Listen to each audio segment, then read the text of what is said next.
What's going on, everybody? Welcome to the Rebel Broadcast, a show all about empowering and impassioning the DIY creator here on the web. This is the first Rebel Broadcast in a long time, like I think a year at least, a solid year. Today we're reviving the show in a new pre-recorded format to make it easier for our guests, so I don't have to like schedule things. Because you're 3 hours behind me right now, aren't you? I am. Because yeah. you're on West Coast life, so. Just like scheduling times with guests was really difficult, and that's why it took us this long. Because we've been talking about doing this show since for like a year. For like since the last episode aired. Like you were supposed to come Yeah. on next, and then Tom Clancy, he was supposed to come on after Yeah. that. Like we were all supposed to do episodes, and because we're all over the fucking world, it never really worked out that way. But this works. We're getting it done. Right, because we can just do it whenever. Because like Yeah. it's harder when it's live. Because then you got to make sure it's at a Yeah. good time where people can tune in and all that garbage, and that makes it more complicated. So this is fine. This will work. Now we can do it whenever. Even though we are both missing the new Steven Universe right now for this show, so we're dedicated to having this relaunch be worth it. So Yes. Yeah. we gave up the Steven Universe goodness. I'm not even caught up because everyone keeps guilting me that, oh, you're not watching Steven Universe with me. You're going ahead. So you're just doing this like to spite people. No, it's not to spite people. It's because they want to watch it with me, and I'm like, fine, I'll wait for Look, you. the first in rule. your busy lives. The first rule of being a winner is not caring about other people. It's difficult though. Hello. You just gotta crush your emotions, become a robot, and then you can go forth and conquer the world. Anyways, It's like the opposite of what this podcast is about. you know what? That's I've been making that podcast in the years since we've done this one. Anyways, this is transmission number 3. I'm your host, Tom Oliver, creator of Sorceress Lost and the dude behind Rebel Pixels. I'll get around to making Sorceress Lost someday. And today, our guest is illustrator, animation student, creator of the new webcomic on Tumblr called Lacey by Lacey, and a Canadian, my good friend and real-life anime girl, Lacey. How are you doing? Hi, I'm doing good. So, Lacey is joining us today to talk about a topic that I am personally in desperate need of some enlightening on, and I think a lot of other people will benefit from it too, and that's learning how to love your work. Yeah. Because Or at least not hate it. You are somehow gifted with this divine ability to not be like a self-flagellating, demoralizing, self-hatred artist, which everybody else we seem to know in our small immediate circle falls into that category to some degree. Cece maybe not as well. She's kind of just like, we're all gonna die anyway, who cares? So she's like chaotic neutral. Yeah. Cece All says of us. that I'm so happy and positive because I was loved as a child. That's what she'll always say. Sorry guys, that's the end of the podcast. If you had a shitty childhood, you're fucked. You're just Over. it's done. It's done. You're never there's gonna. still hope. There's still So we're hope. gonna try and get to the bottom of this today, and how to Right. not be a piece of shit. But before we get started on that, Lacey, why don't we first begin by having you tell us a little bit about yourself, who you are and what you do for people listening who may not know you, because you're definitely, like, I kind of whore myself out to the internet at this point. I'm just like, please love me, because I have no love for myself, so I'm trying to vicariously gain, like, affection for myself through other people. But you're, like, super on the DL with your like, social media presence. You don't really, like, try and push it too much. You just kind of do your thing and let whatever happens happen. So, Yeah, it's called being lazy. lazy. I mean, I wasn't gonna go there. I was actually hoping maybe it was more of a deliberate thing, and maybe we could go into that. But if it's laziness, I get that. I definitely get that. I So, mean, it is deliberate in a sense. Like, you should make things that make you happy first and hope that people that, are like you will like the things that you make, and then you can build something off that. But I'm also not, as you said, I'm an animation student, so I'm planning on going into the industry anyway. And kind of where do you'll my own never work be on the known, side. and you'll just be a part of a cog in the gigantic animation machine, and that's fine. So okay, let's tell us a little bit more of like how you got into being an artist. Were you always creative ever since you were a little kid, or did that something that come like later in life? Well, I mean, I think everyone as a little kid starts out being creative. It's just keeping that up. And I remember when I was younger, I had a lot of siblings. Okay, I had like 4 older sisters and 4 older brothers. It's this mess of craziness. And 3 of my 4 older sisters were like crazy talented. So I did stop drawing when I was younger because I kind of thought I wasn't good enough. So I did not like my art for a while. I think that was like around ages 8. Then I picked it up again about when I was 14, finally. And the funny thing is, even though I didn't like my art very much, I'm the only one pursuing anything artistically as a career out of my sisters. I hate when that happens. Because it's funny because like, I'm in a similar situation right now in that I have 2 sisters. They're both younger, but they're both way better than me. Like, even my younger 14-year-old sister, who's like half my age, just crushes me right now. And like, it just happened like the last year. She went from being like just like a herp-a-derp little child to like actually being good. And I don't know what happened. And so it's just like, I had to grow up with one younger sister who just like crushed me in everything creatively. And then my younger sister now is doing it too. I'm just like, oh my God, I'm like the biggest piece of shit ever. But yeah, like my older sister, she does like web design stuff. She doesn't do anything with illustration. She doesn't draw or anything anymore. And she's like 10 billion times better. So you need to teach me what you learned at 14 on how to not give 2 fucks. Well, what I did, I just started drawing stuff that I liked because I remembered how fun it was for me to do. And that was what was important. And that's why I continued doing it.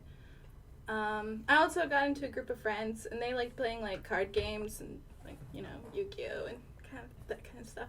And I didn't have stuff. I wasn't playing with them. So while they were doing their games, I'd like draw their stuff that they were doing while they were playing it. And that was fun. So it was a way to entertain myself. And it was entertaining to the people around me. So I got to do what I liked and I found people who liked it back. And I think that's important. And for people who aren't artists, if you just have an artist in your life, being supportive is the best thing you can possibly do. Agreed. Because not many other people are supportive of those people. No. If my experience is any indication of that. So you mentioned that you're an animation student, and the interesting thing is, despite the fact that like most of the work you've posted online is either like single illustrations or recently, you started posting Lacey by Lacey, you're going to school for animation, and animation isn't something you usually post online. I guess your animation work, is limited mostly to like your school assignments at the moment, I feel like. Yeah, it's mostly school assignments and stuff that I'm working on for my demo reel, which is going to be out in a few months. And I guess I want to keep my online presence different from my like professional presence a little bit. That way I can have more fun with my drawings, and I don't have to link it to my animation career completely. Right. Yeah. Because I was curious if you kind of seemed to gravitate more towards just single illustrations and comics in your personal work. What made you decide that animation is what you wanted to do for a career? Was it just like kind of made most business sense, or is there like a passion there and you kind of prefer working in a group setting as part of a team as opposed to just grinding away by yourself in like at 2 a.m.? I do like working in teams. I like working off people. I think that's a really fun experience. I also think it's still artistic. I was just at a point where I didn't know what to do anymore. I'd been graduated for like years and I wasn't really doing anything. I enjoyed my job where I was. I was working at like a frozen yogurt place and I enjoyed it, but it was not enough money to actually live. So it's like, okay, I have to do something now, because if I don't, I won't be anywhere 5 years from now. And I just started looking up schools and I found AI and it had the best financial options for me. Even though it's more expensive, they were a lot more helpful with that. So I just called them up and asked them what one had the most drawing, and it was animation, so I just went in there. So it was a little haphazard, but it's working out. Yeah, I was going to say, you seem to be having a lot of fun with it. Like, I've seen some of your storyboards and stuff that you've been working on. Yeah, I love storyboarding. I think mainly I do want to get into storyboarding. If I started as a junior animator or as an animator, that doesn't mean I have to stay there. I really believe that you can take experiences from anything and just go in whatever direction you want. I've never really been a linear person. I just jump from place to place doing whatever. It's great. I think it's probably the right way to go about it, you know, kind of like leave those inhibitions of like, I'm committed to this path and kind of jump around. That's something I've started doing recently, and it's definitely really hard if you're not like naturally inclined to that, because I'm just like, no, like this is what I said I was going to be like my entire life. Now I'm like kind of switching gears. It's definitely nerve-wracking, but I think if you get the hang of it, it's going to open up a lot more doors, because I don't know, I think younger me was a lot more responsible, because younger me wanted to be like a marine biologist or some kind of scientist, and now I'm an animator, which is a big change. Like, I don't know, I never hold on to anything too tightly. That's probably a good thing, I think, unless it's like, and that is something money. I think, like, if you're willing to let go of some things, you can be a lot happier. Like, if you let go of your standards on yourself or your art and just make something for your own happiness, that's gonna help you be a lot happier in the end, I think. Getting into a bit more specifically, I suppose, I've kind of asked you about this in passing, but just to get more info for people who might be watching, you are kind of unique, at least in my perspective, in that you work in a multitude of subtly different visual styles. If anybody goes through like your Tumblr and stuff, like your pieces, you can all tell they're by the same person, but there's just like subtly different things going on. Like a lot of artists have that signature look that they're firmly kind of entrenched in. Like if you look at my work, it never changes. It's always the exact same aesthetic. Like even if I wanted to change it, I wouldn't know how. I've just kind of like, I don't know. It's just like, that's just what naturally comes out. But you kind of subtly shift a bit from piece to piece. And you've mentioned that was like an intentional looseness. This kind of jump off the kind of thing you just said about kind of in life. You kind of jump around and do different things. I was wondering like how that tendency sort of came about. I just really like learning new things. Like if I'm not learning, I feel really stagnant. And so trying new things is the easiest way to do that. It makes me feel like I'm doing something new, and art is perfect because technically there's no way to perfect your art. And so you can continue building that skill for the rest of your life, and that's something that I think draws me to it, and why I don't cling to every piece as its own. I cling to every piece as its own experience that I can learn from.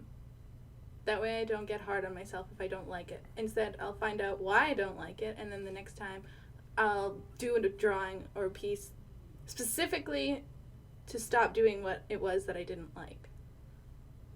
Man, your mindset sounds so much more healthy than mine. Mine's just like, you suck, you suck, you suck. No, don't do that. You don't suck.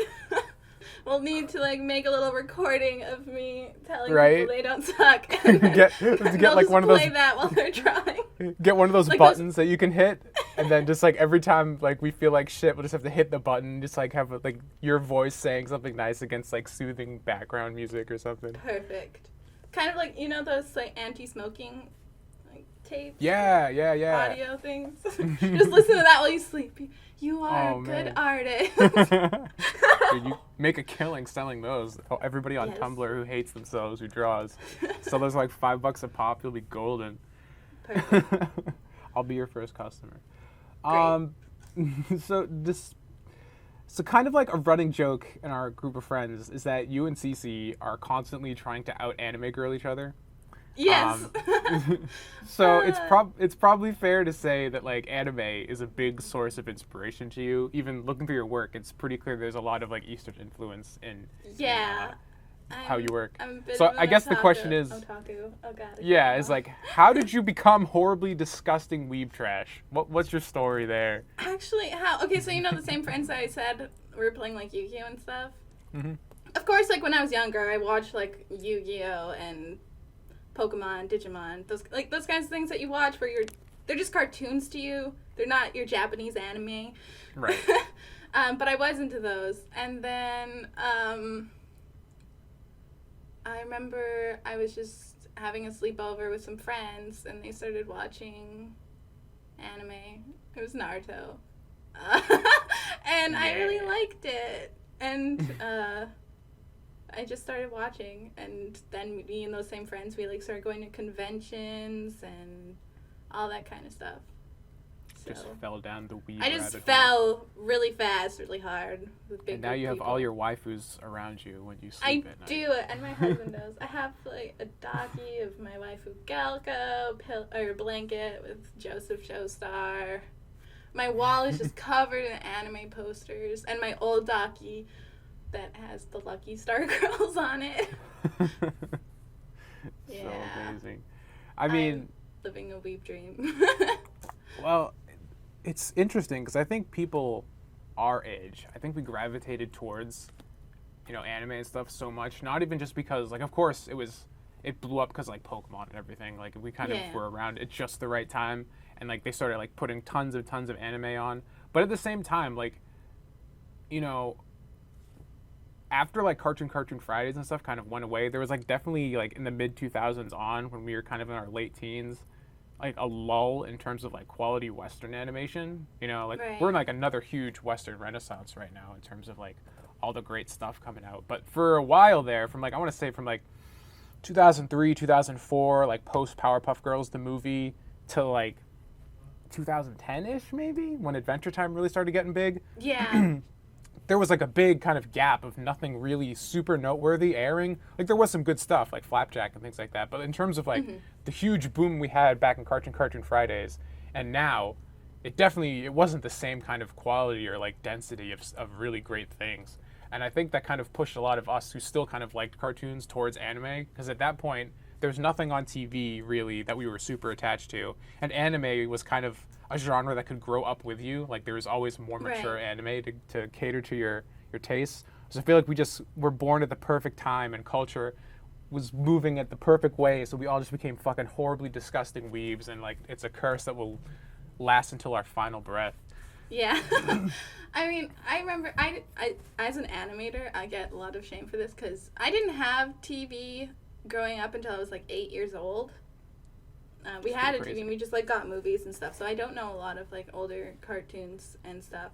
And when we finally did get TV, that was, like, right when Dragon Ball Z started airing, so I literally got addicted to TV for a while, just because, like, oh my goodness, what is this new thing, and all these stories and these characters. So I did get a bit addicted to TV right when, like, the anime stuff started really playing heavily. So I have more of a Eastern influence, even just starting out as a kid, than Western, because I started watching TV right when that started happening. That's interesting. Yeah, I had the traditional kind of 90s kid upbringing, I guess. Yeah, most people do, that I know. Yeah, it's interesting, it's like we all kind of had the same experience just by nature of when we were born and what culture we grew up in. But, like, I feel like there's probably, like, some subtle differences, like, we don't even know about because you're Canadian, I'm American, and, like, the stuff they aired is a little different. Did, like, Cartoon Network have Toonami and stuff in Canada? Because I know, like, some channels are different. Like, you guys didn't have, like, Fox Kids or knew that there WB, was right? Toonami. We have the Fox box, I think. Again, like, when I was really little, I didn't have TV, but talking to, like, friends and stuff about what they watched, like, Toonami was a thing for sure. We had YTV. I don't think you had YTV because it was a Canadian thing. Yeah, I've heard of it.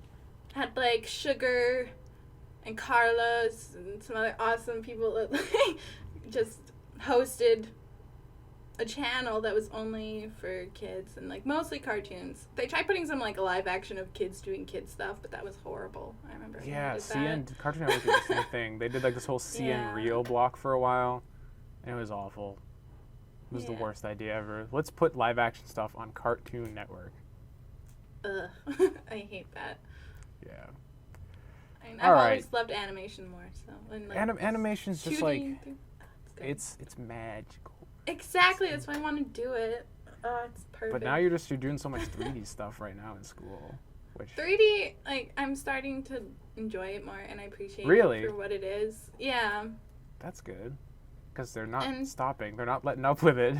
No, they're not. They're really not. I mean, it's easier in a sense to produce, so I can see that, and it's easier to be consistent, and we're definitely in an age where consistency is, like, key. Yeah. So. I still can't believe that they're just teaching you how to animate and not how to, like, model characters or texture characters. We had, like small amounts of modeling and we basically just got the basics of modeling and texturing.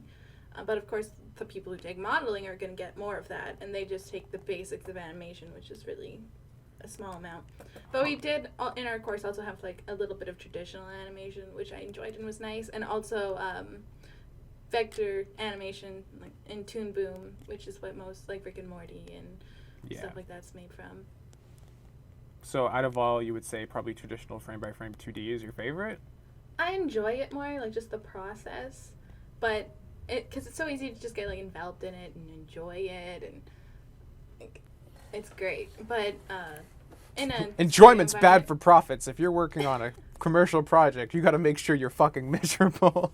You just gotta make sure you're fast, right? And that is what they care about. Time is money. Yeah. And again, consistency.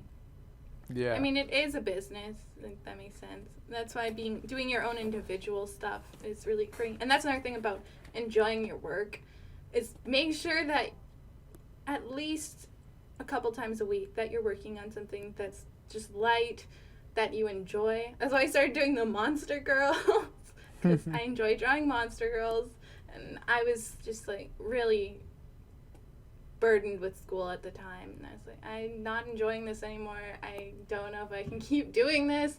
So I just started drawing Monster Girls every few days, and I was like, yeah, this is why I like drawing. This is why I like doing this kind of stuff. Yeah, that was a really good series. It came out really well. Everyone should go to Lacey's blog. Is it lacedmint.tumblr.com? Yeah, lacedmint. Okay, I'll have links in the description to go check out Lacey everywhere, because you have a couple blogs. Yeah, I have my personal blog, which nobody should go to. That's trash. I have my art blog.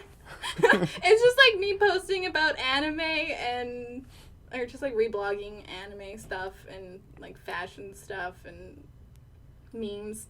So, and then I have my art blog, which is Laced Mint. And I post all my drawings that I do, and I might start putting animations up once I'm done my demo reel, because that's like key right now. And I also have Lacey by Lacey, which is my comic I just started recently. Yes. About me. Which is awesome. Because you have like the craziest like life ever. Yeah, just like that's really what I've been told. Weird stuff. And you grew up for a while in a bank vault. Yeah, I lived in a bank. That was probably some of the best years of my childhood. I enjoyed it so much. I don't even understand how it's even possible.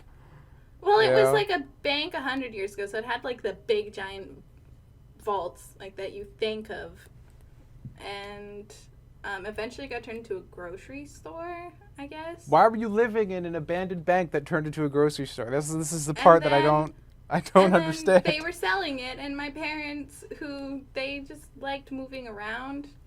I moved like the longest I've ever lived anywhere was 4 years, and but yeah, they just saw it and they really liked it and they got it. Like, I got how I live from my mom and my stepdad who raised me, because like they were the same. Like, they didn't hold on to anything. They just did what felt right and lived like that, and they were happy, and that's how I do me.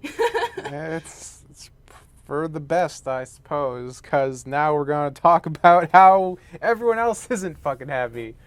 The reason that we're all here. No, it's okay.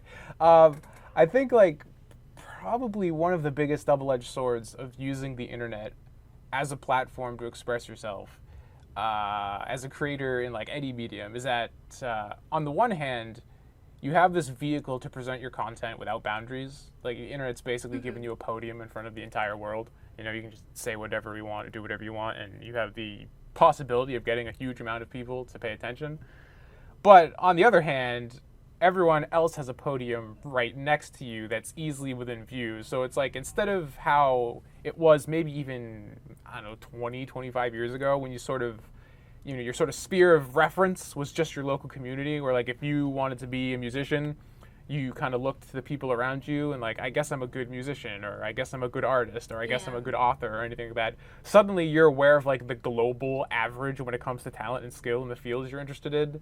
And so you're like constantly aware of like all the savants and people creating, um, they're creating global followings and huge incomes off their art while they're still really young. And suddenly you feel compelled to compete on a global scale, and it can be really crushing at times having every like 13-year-old prodigy being only a few clicks away, So for me, and a lot of others, this awareness has become a huge barrier towards feeling confident in our work, realizing the breadth and depth of talent out there, and like basically being compelled to compare yourself and like trying to like keep up in that kind of rat race, I suppose.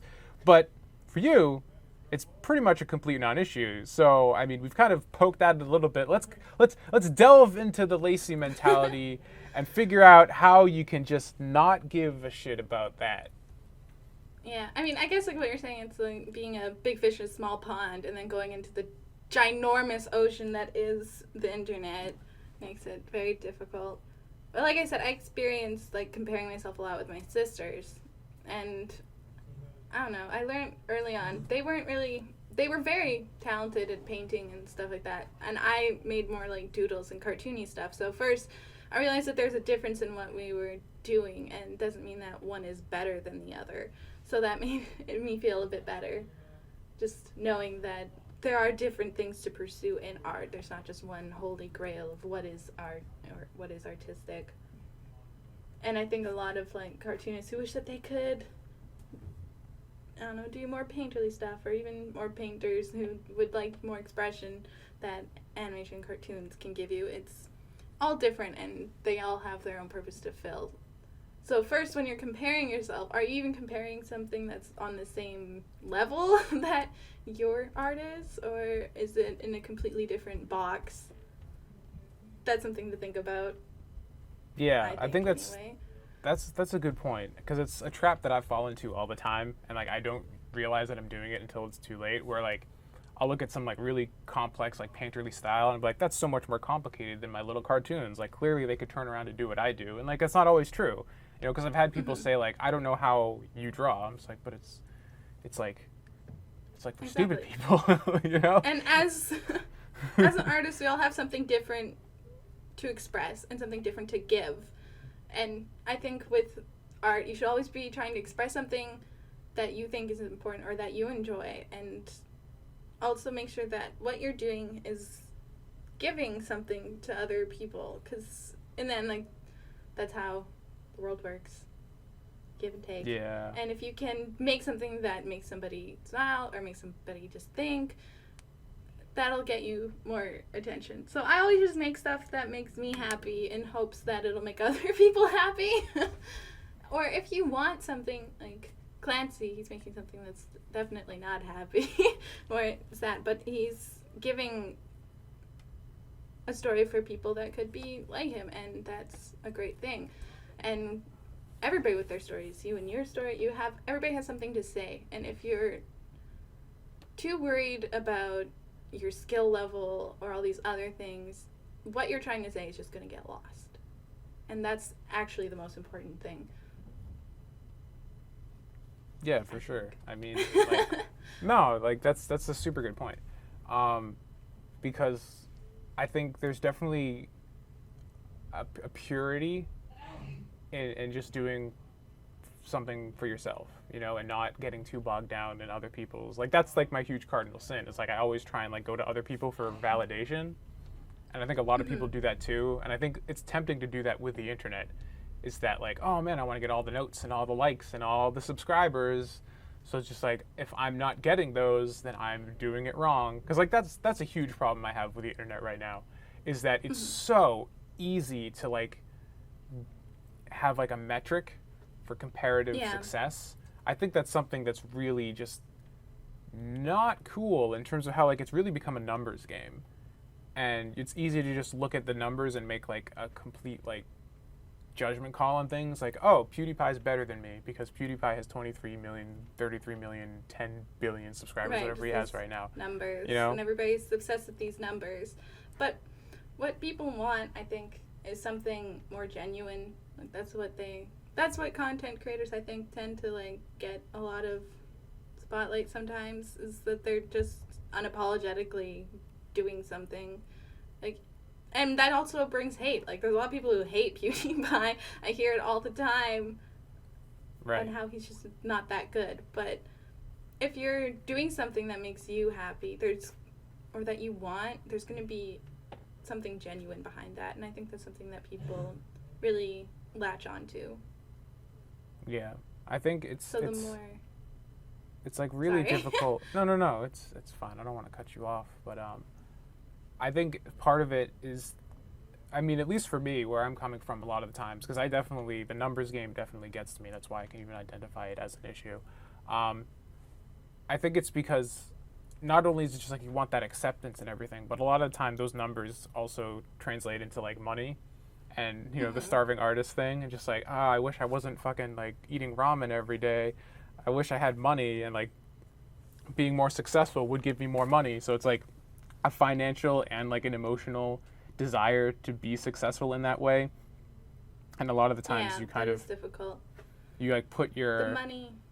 creativity by the wayside, or kind of just like pander to get those things, because like you need one of them. I think arguably you might even need both of them if you become dependent on things like that. Like you need that recognition, or you need that kind of validation if you're not able to get it from yourself, which is definitely a huge problem. But even still, like you definitely need to eat. Like that's something that needs to happen. And Yeah. the dream, of course, is to make a living doing what you love. You know, like if you could just set up shop all day and just draw monster girls and get like $1 million for it, like that'd be a pretty good gig. It would be. So- It'd be great, and I'd love it. But yeah, sadly, like, when money is involved, there's more competition, and that can breed like a lot of negative feelings towards things. Like even in my class, like there's people that I considered like better than me, but the thing is, with getting work too, I think a lot of people would want to be the best, and that like having that mentality of wanting to be the best, it's good. It can really push you forward and motivate you. But if we only had the best people working on everything, we'd have like one movie come out every 5 years, or we'd have like one ad like everywhere that was just for one thing. That wouldn't be that bad. We I mean, I wouldn't could do with less ads. I mean, like, you know, I know what you mean. that it still makes work for artists, though. Like, it's interesting, hate ads, but even going out and seeing, like, art that's drawn on toys or anything like that, if only the best people were doing it, we'd only be seeing, like, a handful of stuff, and that would get boring eventually. Right. So... No, that's actually a really good point. You know, is that like so much of the stuff that you see all the time and you kind of accept isn't the best, but it's there, and you've kind of just become conditioned to it. And you're like, how many commercials do you watch every day that's like just like ingrained in like culture or something like that wasn't made by the best people, you know, it was just made by people. And it's an interesting way to kind of go about it. Something I've always thought was kind of interesting was that, because we both are weebs, like weeb garbage, Yeah. and like Yeah. you watch shonen and crap growing up, and like all the little like fucking main character protagonist, like I'm gonna be the next Hokage, I'm gonna be the best guy, and everyone is gonna fucking be sorry they were mad at me because I'm the best guy ever. And I feel like all of those shows kind of like inject you with that mentality of like, I need to be the best guy. And it's like, do I really need to be the best guy? Because like sometimes when I feel like I should just be happy with what I have, you know, like not try and say I don't want to improve, but like be able to like be content with what I have. I feel like all the shonen told me not to do that. I need to be the next Hokage, you know? So it's just like... The thing I always felt with that too, because I've had the same thought of like, why are all these stories the same? But my favorite characters are always the side characters. I like hardly ever like the main character of those shows, and I think that says something about like, because I do like finding contentment in where I am, because I know that I'm not going to be here forever. Again, in moving so much and in just always doing something different, I know that things don't last very long and that it could change in a moment. So being content with where you are is important, and you're always moving forward. So things are going to get better eventually if you just keep on moving That's my mentality. That's what I tell myself. Is if you keep moving, if you keep doing stuff, things will change. You'll get new experiences. Therefore, you can do more than you were doing before. That kind of rhymed. Yeah, no, it's a good point, because it's like, it's trying to find a balance between like I think if you're too content, you just get lazy, but if you're too Right. driven, you kind of drive yourself crazy. 'Cause it's just like you're kind of like, I feel bad saying like you're aiming too high, but there are times when you can aim too high, and you can put yourself on a track to like impossibility, Exactly. and Perfection, it's just as much as everyone, especially like in our group, likes to call me perfect. Perfection is something like I hate. I hate being called it. I hate the word. It's awful, and I wish it would go away. I don't know, but you have like a really okay, maybe perfect not the right word. You have a very healthy mindset. I feel. I think anyone just listening to this would understand pretty quickly that your mindset is you're pretty like art zen right now. Just like, I'm just gonna do my thing, man. Like that's pretty dope. I'd love to take away some of that, because even like before we started, I was like trying to write like a sentence. I'm like, this is fucking garbage. I hate it. No. Yeah, that's like my modus operandi, and it's not fun. It doesn't make anybody feel good. So it's just like, it's the worst, because that not only is that making me feel like shit, but it's preventing me from getting something done, and it's preventing me from giving what I could give to my audience. Right. And like, Exactly. how many times have I launched this dumbass comic and it hasn't been able to come out because of this like mentality, and it's not healthy. I don't like it, and that's kind of why I started doing this channel and this podcast and all that stuff in general. Just like, I want to have a discussion about this, because it's kind of ruled my life for as long as I can remember, and like I can't figure it out by myself. So now it's like trying to have a conversation with other people and maybe figure something out that I couldn't figure out by myself. And it's important like to talk to other people to see like how they're doing and what works for them, but you also have to like, you do have to do work on yourself. Like, if you hate your art, in my opinion, I think it could be something like, if you hate the things that you're making, it could possibly be also just an internal that you don't like yourself, so you're never going to like what you're making. If people really think about what it is that they are making, and if somebody else made it, and you might like it more if it had just come out of somebody else, then I think there's a lot of work that has to be done just like on you as a person. Oh, absolutely. Like that's always a really interesting thing, because it's like, I think of so many people. I don't know. Maybe I'm projecting a bit here, but I feel that a lot of artists are people who've kind of been shortchanged by culture, I guess. I think a lot of people who pursue the arts, like, not many people. Not that I don't want to say people don't get it, but I don't think it's as appreciated if like you grew up like, I'm going to play football or something like that. And I think when you're growing up, and like especially like in your middle school years and stuff, if that's something you're like deciding that you want to do and you kind of like get flack for it, that's gonna like affect your mental health. Like, it's gonna, you're like, oh, am I wasting my time doing something stupid?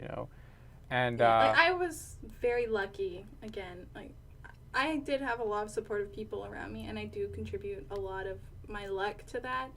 And one thing I hope to do is I would love to be able to like support other artists as much as I can, because I think that's the main thing that artists really need.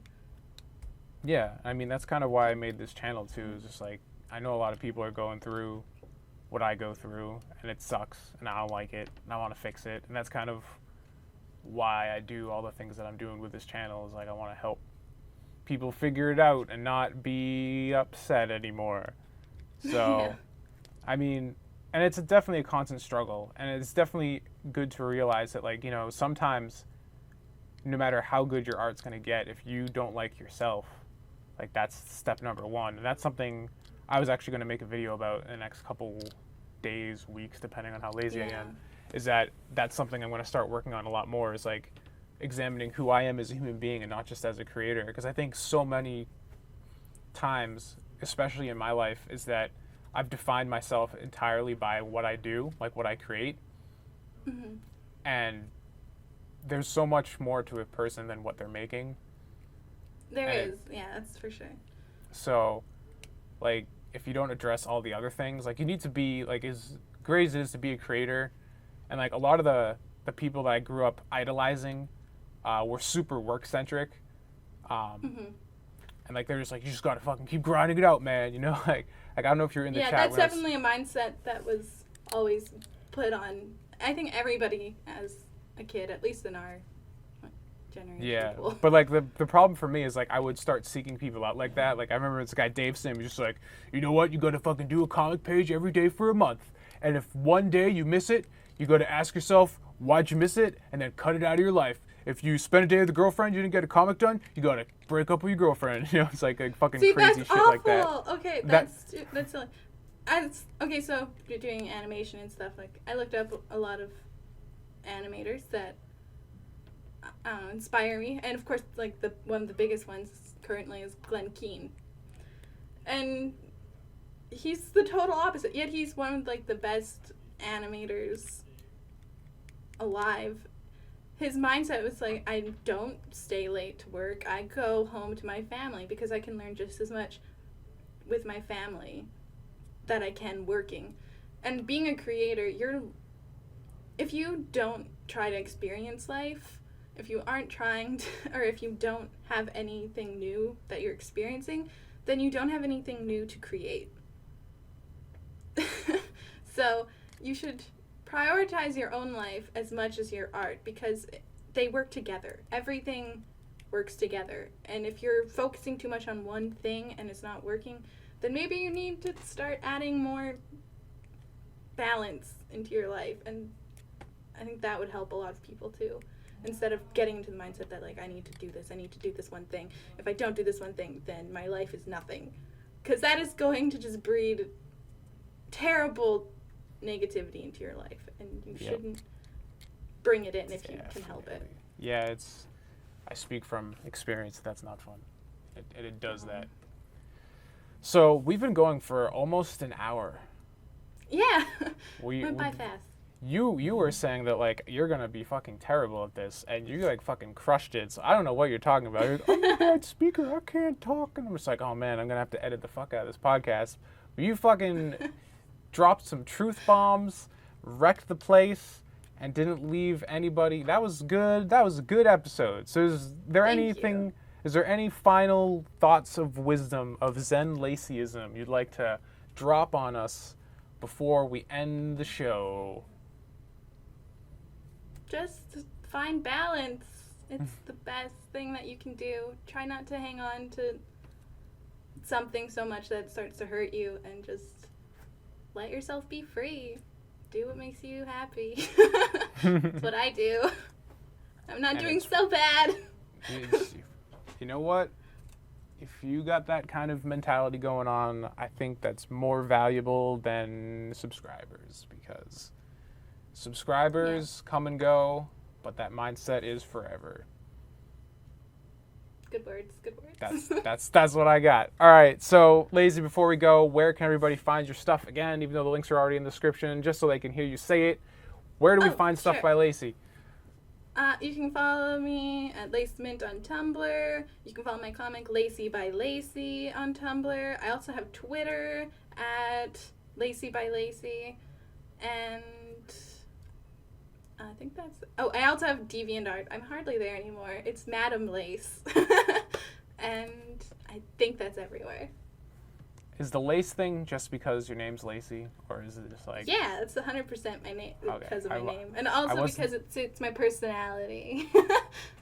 I wasn't sure. I was like, is Lacey even a real name? Maybe I used No, that is 100% my real name. Like, I have never been able to come up with an alias because as Cece says, my name is already an alias. Yeah, it's perfect. Like I wasn't sure. I was like, man, I don't think I've ever even asked, because I don't know what your last name is. I don't know, is Lacey just a pseudonym? I don't know. You don't need to say your last name, obviously. This is the internet.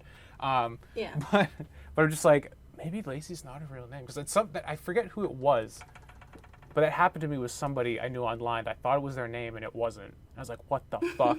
So it just blew my mind into a million pieces.